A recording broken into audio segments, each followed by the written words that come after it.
Halo teman-teman, di video sebelumnya saya merakit sebuah PC menggunakan motherboard H610 dari brand Asus. Nah, kali ini kita akan bahas motherboard ini ya.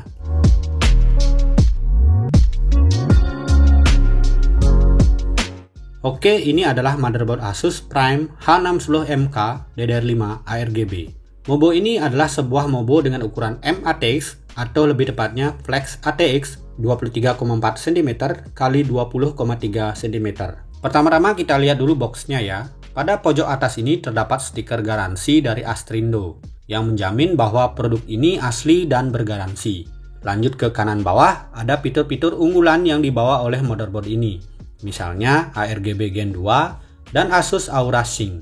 Di sini juga terdapat keterangan bahwa motherboard ini mensupport hingga prosesor Intel Gen 14. Kemudian di sebelahnya ada keterangan garansi 3 tahun. Nah, untuk 3 tahun ini saya belum menemukan detail informasi apakah garansi replace selama 3 tahun atau ada pembagian misalnya 1 tahun replace, 2 tahun service atau yang lain. Mungkin teman-teman yang tahu bisa tulis di kolom komentar ya. Lalu geser lagi ke kiri bawah, di sini terdapat informasi bahwa motherboard ini sudah mendukung line PCIe 4.0 dan juga memori DDR5. Kemudian di baliknya terdapat informasi detail mengenai spesifikasi motherboard ini. Dan itu saja, untuk kotaknya tidak ada yang begitu spesial.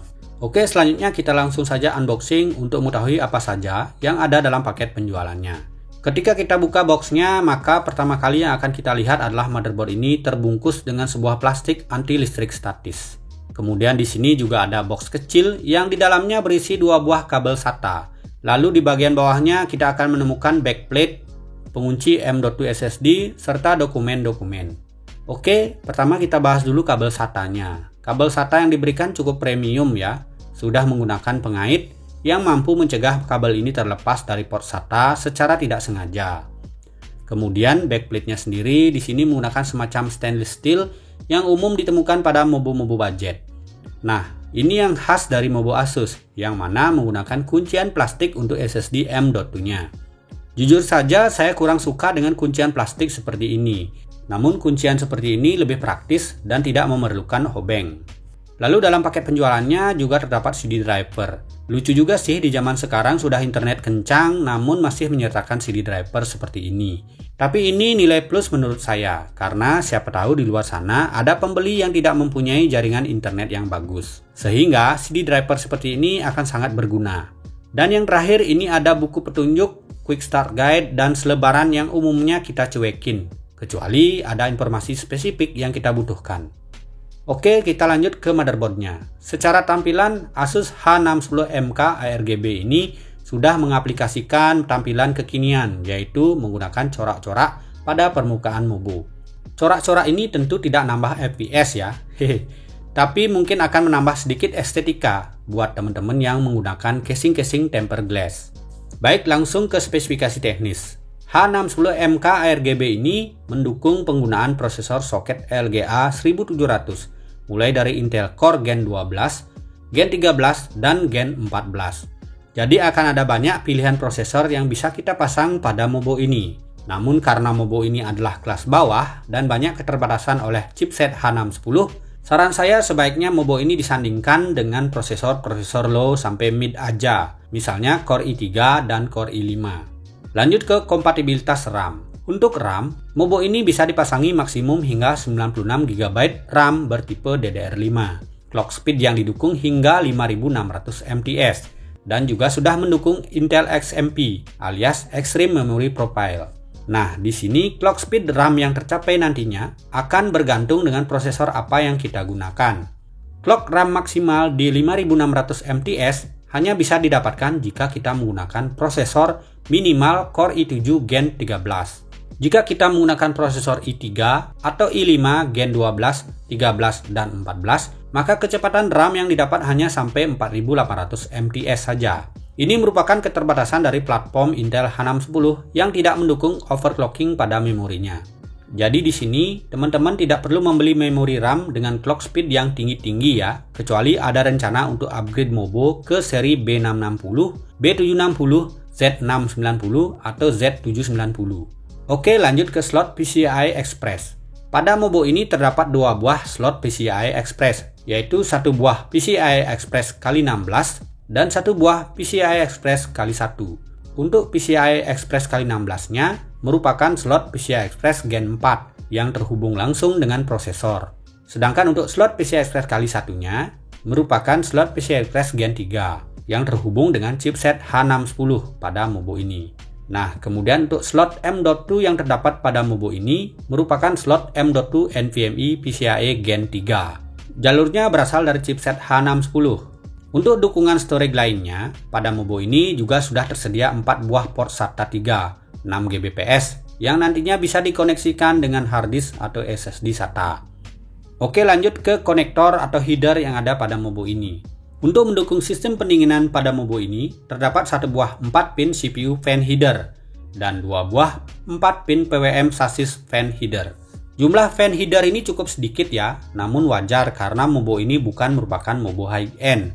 Kemudian di sini seperti biasa juga sudah ada 24 pin main power connector dan 8 pin CPU power connector. Dengan adanya 8 pin CPU power connector, menegaskan bahwa Mobo ini siap dipasangi prosesor-prosesor Intel kekinian yang mempunyai jumlah core yang banyak, misalnya Core i5 Gen 13 dan 14 yang dilengkapi dengan performance core dan efficient core. Lanjut ke port USB. Pada Mobo ini sudah tersedia port USB 3.2 Gen 1, 5 Gbps, dan satu buah port USB 2.0. Kemudian selanjutnya di sini juga terdapat 2 buah addressable Gen 2 ARGB header yang bisa nantinya kita sambungkan ke perangkat yang mendukung ARGB, seperti fan casing. Lalu sebagai pelengkap, pada Mobo ini juga sudah tersedia clear CMOS header, front panel header, COM port header, SPDIF out header, speaker header, SPI TPM header, dan sistem panel header. Oke, kemudian kita lanjut ke port I/O bagian belakang. Di sini terdapat 2 buah USB 3.2 Gen 1 tipe A, 4 buah port USB 2.0, 1 buah VGA port, 1 buah HDMI, 1 Gbps Ethernet port, 3 buah jack audio, dan 1 buah PS2 port. Kemudian untuk mendukung penggunaan prosesor Intel kekinian, Mobo ini juga sudah didukung dengan power paste yang cukup proper. Seperti terlihat di sini ada 8 power paste, walaupun VRM-nya belum menggunakan heatsink.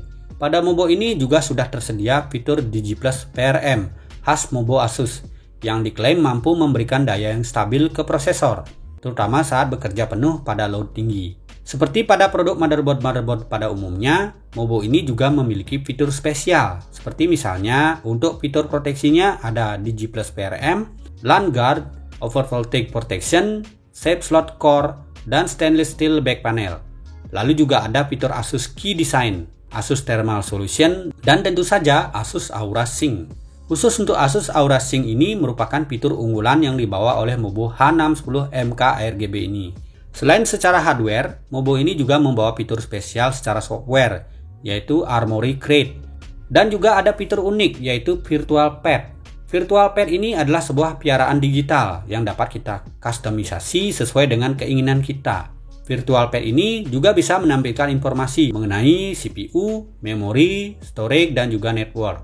Oke, lanjut ke BIOS. Asus H610MK ARGB ini dilengkapi dengan UEFI BIOS dengan ROM sebesar 128 MB.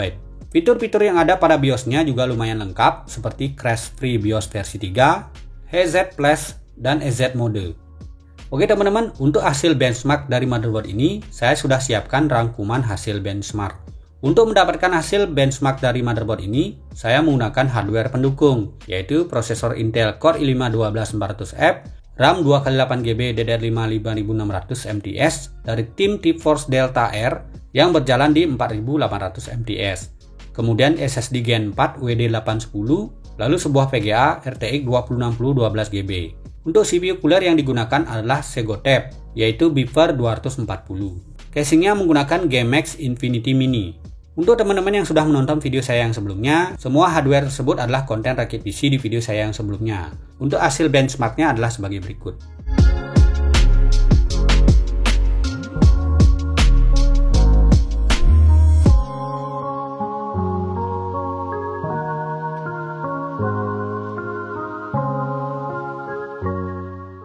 Oke teman-teman, setelah melakukan unboxing dan review, berikut ini adalah pendapat saya mengenai motherboard Asus Prime H610MK DDR5 ini.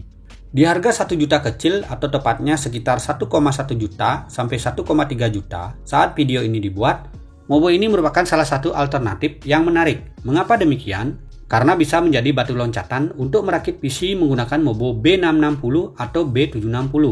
Dukungan memori DDR5, PCIe Gen 4 pada slot PCIe X16-nya, dan juga adanya ARGB header menjadi nilai plus yang bisa dipertimbangkan. Dengan dukungan DDR5, tentunya nanti saat mengganti motherboard ke seri yang lebih tinggi, kita tidak perlu lagi membeli RAM.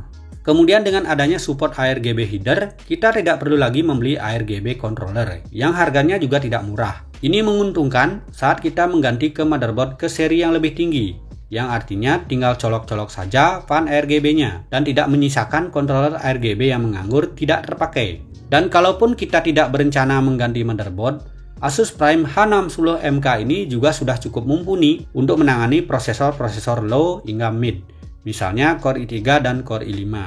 Jadi bisa press budget untuk merakit PC, misalnya menyisihkan dana lebih ke GPU untuk FPS game yang lebih tinggi, atau ke casing agar tampil lebih menarik, ataupun ke PSU yang lebih proper untuk jangka panjang. Akhir kata, motherboard Asus Prime H610MK ARGB DDR5 ini bisa menjadi pilihan yang menarik buat teman-teman yang tidak terlalu membutuhkan motherboard kelas mid atau high untuk merakit sebuah PC. Asus Prime H610MK ARGB DDR5 ini sudah menyediakan fitur-fitur yang mendasar dan juga fitur-fitur tambahan untuk mendukung kebutuhan teman-teman dalam merakit sebuah PC. Oke teman-teman, demikian video review motherboard Asus Prime H610MK DDR5 ARGB ini. Dukung channel ini dengan cara subscribe, like videonya, share, dan tinggalkan komentar. Sampai jumpa di video saya yang selanjutnya.